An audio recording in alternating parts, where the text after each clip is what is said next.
This is Deblina and welcome back to my channel. তো আজকে আবারও একটা দিন তোমাদের সাথে সারাদিন কী করছি না করছি তোমাদের সাথে শেয়ার করব। আর আমার শরীরটা ভীষণ খারাপ, তোমরা আমার মুখ চোখ দেখে বুঝতেই পারছো। আর আজকে বিপত্তারিণীর পাঠ, তোমরা জানোই আজকে অনেকের বাড়িতে আজকে শনিবার দিন বিপত্তারিণীর পাঠ হচ্ছে, আবার আমার বাবার বাড়ির ওখানে আবার মঙ্গলবার দিন হয়। তো পুরোটা তোমাদের সাথে কি করছি না করছি শেয়ার করব। বার করার খুব ইচ্ছে ছিল, কিন্তু মা বারণ করে দিয়েছে স্ট্রিক্টলি যে শরীরটা ভালো নেই, তাই জন্য করব না। পরের বছর দেখি যদি সম্ভব হয় তো করব। আর মেঘের অবস্থা ভীষণ খারাপ। চলো, মা আলতা পরবে, আর আমার পায়ে না অলরেডি আলতা আছে, তো আলতার উপরে তো আলতা পরতে নেই, তো সেই জন্য আমি আলতা পরবো না। তো তার আগে আমি হচ্ছে যে এটা নিয়ে আসি, আর যে আলতাটা মা পরবে, তো ওপর ঘরে আলতাটা আছে। উফ, ভালো লাগছে না।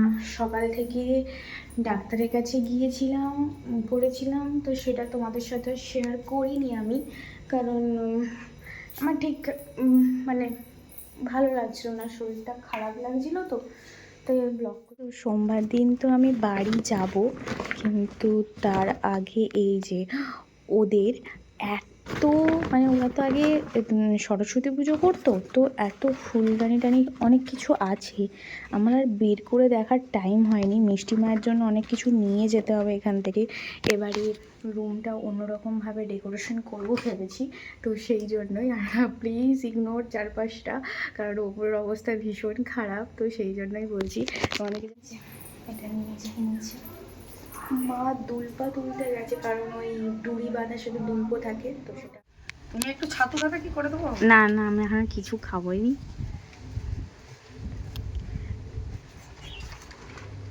হয়ে যাবে তার ওরকম ফল।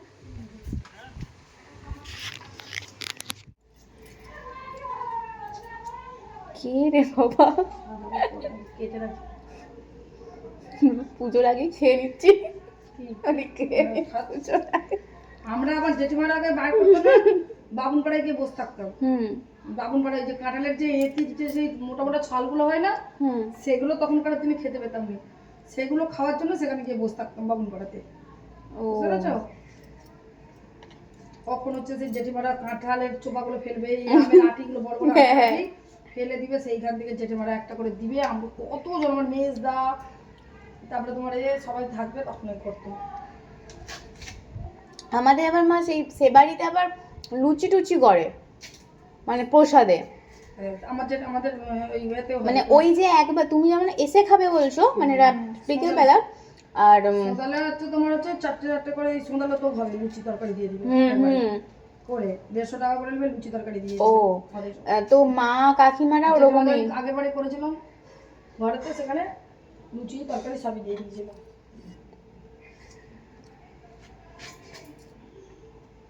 ওই একবারই যে খাবে আর খাবে না। এখন সব দু আসনে ফল কাটা বলে আর এই করে ফল প্রসাদ খেয়ে নেয়, তারপরে তোমার হচ্ছে করে। আগে তো অনেক নিয়ম ছিল, আগে অনেক নিয়ম ছিল, টিকটিকি টাকা যাবে নি, মা বলে টাকা যাবে নি, অনেক নিয়ম ছিল।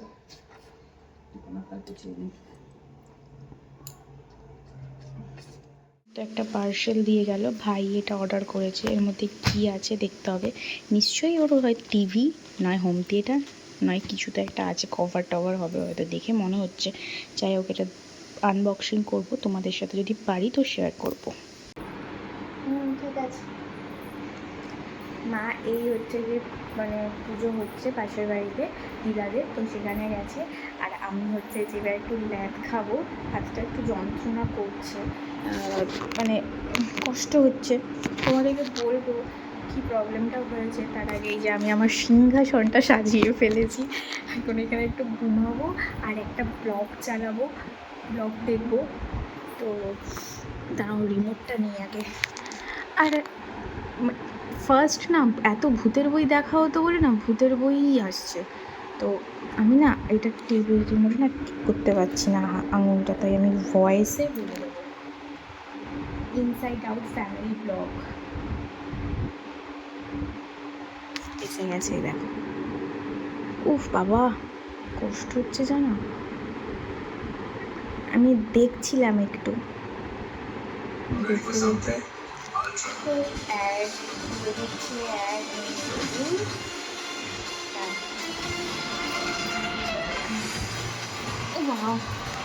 এখন এই অ্যাডটা শেষ হোক, তারপরে ব্লগটা স্টার্ট হবে। মেনলি আমি হচ্ছে যে আমার তো ফেভারিট সৌহার্দ্যদা আর অর্পিতাদি অল টাইমই ফেভারিট, কিন্তু তার থেকেও বেশি আমি যার জন্য ভিডিওটা বেশি দেখা স্টার্ট করেছিলাম সেটা হচ্ছে যে বলছি আমার এই ভিডিও বসেছে, সেটা হচ্ছে যে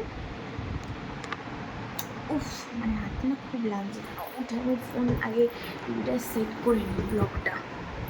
আজকে সকাল সকাল পূজার সিক্রেট পাস হয়ে গেছে। এই যে পূজাদিকে দেখার জন্যই মেনলি আমি ব্লগটা প্রচুর পরিমাণে দেখি। আর একটা হচ্ছে যে কুলফি, তোমরা নিশ্চয়ই যারা দেখো তো তোমরা জানো যে কুলফিকে কতটা ভালো লাগে। আর কি বলবো, লকডাউনের টাইম থেকে আমি ভিডিও দেখতাম, বিশ্বাস করো আমি আমার বোন ওটা লকডাউনে ভিডিও দেখেছি। আর পূজাদির এই কথা বলার স্টাইলটাই আমার ভীষণ ভালো লাগে, যার জন্য আমি বারবার এই ব্লগগুলো বাঁহাতেই তো পড়ে। হ্যাঁ, মেয়েদের তো বাঁহাতে পড়ে, ওই যে ওপর, হ্যাঁ তাই এখানেই পড়ে দাও।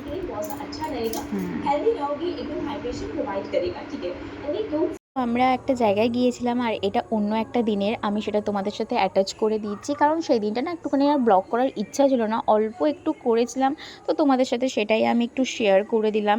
আর সেই দিনে গিয়েছিলাম বলে খুব ভালো একটা জিনিস দেখেছি, তোমাদেরকে দেখাচ্ছি কি দেখেছিলাম।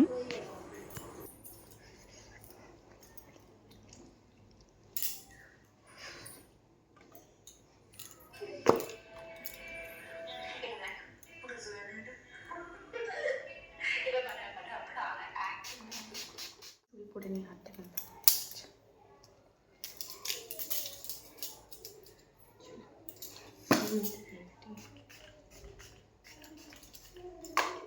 আমরা একটা অন্য কাজে গিয়েছিলাম, বাট সেই দিন যে মায়ের জন্মদিন ছিল, খুবই লাকিলি বলতে গেলে আমরা সেই দিনটাতেই বেরিয়েছিলাম, না হলে হয়তো হতোই না দর্শন মায়ের। তো সেখানে গিয়ে দেখি এত ভিড়, আর মায়ের একটু পরেই দর্শন করেছিলাম, তোমাদেরকে দেখাচ্ছি কি মিষ্টি লাগছে দেখতে। তো খুব ভালো লেগেছিল যে মায়ের দর্শন, আর মায়ের ইচ্ছা ছাড়া হতোইও না এটা। মা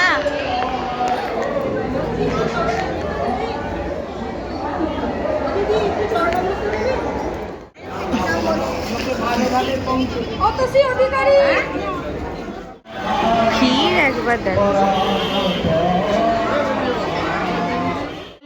সপরিবারায় গণাধিপতয়ে শ্রীমদ্দক্ষিণা কালিকা পরিষদয় স্বাহা ওম এই অনন্তায়। এখানে এসেছিলাম তো কেন সেটা বুঝতেই পারছি, দেখতে বুঝতে পারছো, বাট কী নিতে এসেছি এটা এখন বলবো না, পরে। কোনো একটা খাটটা সেরকম ঠিকঠাক পছন্দ হয়নি, বাট এখানে খাটগুলো দেখে আমার যা পছন্দ, বাট সেটা নিতে আমি এখানে আসিনি। বাট ড্রেসিং টেবিলগুলো তোমাদেরকে একটু দেখাচ্ছি, দেখো শুধু, ওয়াও কি দারুণ লাগছে এই ড্রেসিং টেবিলটা, ওয়াও। মা আমাকে বারবার বলেছিল কিনে নে কিনে নে, এখন বুঝতে পারছি, ভালো করে পস্তাচ্ছি। এই ড্রেসিং টেবিলটা খুব সুন্দর লাগছে আমার, প্লিজ বাবা এটা একটা কিনে দাও। আর কিনে দিলেও রাখার জায়গা নেই, মেন কথা এটাই। একটা খাট দেখেছি, খাটটা খারাপ নয়, বাট সেই খাটটা না দারুণ, যদি কখনো চেঞ্জ করার হয় তো আমি অবশ্যই চেঞ্জ করব। তো এখন আপাতত বাবা যেহেতু দিয়েছে তো সেটা আমার কাছে খুবই স্পেশাল, আর ওটা আমি নিজের কাছে এখন রাখতে চাই। ওটা যতই যাই হয়ে যাক কেন, বাবার দেওয়া ভালোবাসা কখনো কি আর শেষ হয় বলো। তো সেই জিনিসটা এখন যত্ন করে, আয়নাটা দেখে আমার ভালো লেগেছিল, এই যে এই আয়নাটা, এটার যা ডিটেলস শুনলাম তারপরে বলি তার থেকে থাক বাবা, আমার যেটা আছে যথেষ্ট ভালো। এটাতে জল আর আগুন লাগলে নাকি সেই যে রুয়ো টাইপের হয় না, সেগুলো উঠে যায়। তো আমার যেটা আছে, চুমু বাবা বেশি অত্যাধিক বলে না, সেই একটা ফুল বাদ দিয়ে আরেকটা ফুলের দিকে হাত দিলে পেছনেরটাও চলে যায়, থাক বাবা আমার যেটা আছে যথেষ্ট ভালো। বাট খাটটা নিয়ে আমার একটুখানি কনফিউজ, যদি আমি এখানে আসতাম বেটার পেতাম। বাবাকে তো ঠকিয়েছে প্রথম কথা, সাথে আমাদেরকেও।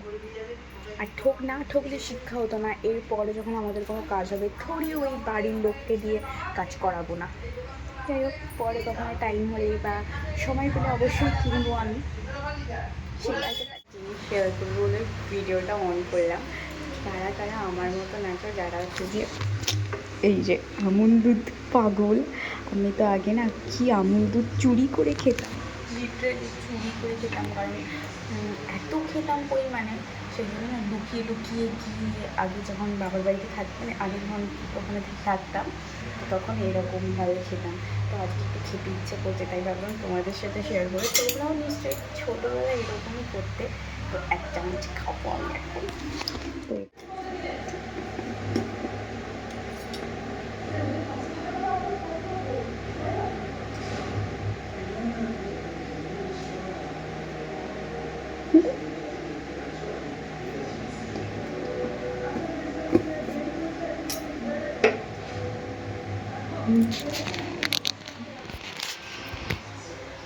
মুখে পুরো টাংলায় আটকে গেছে।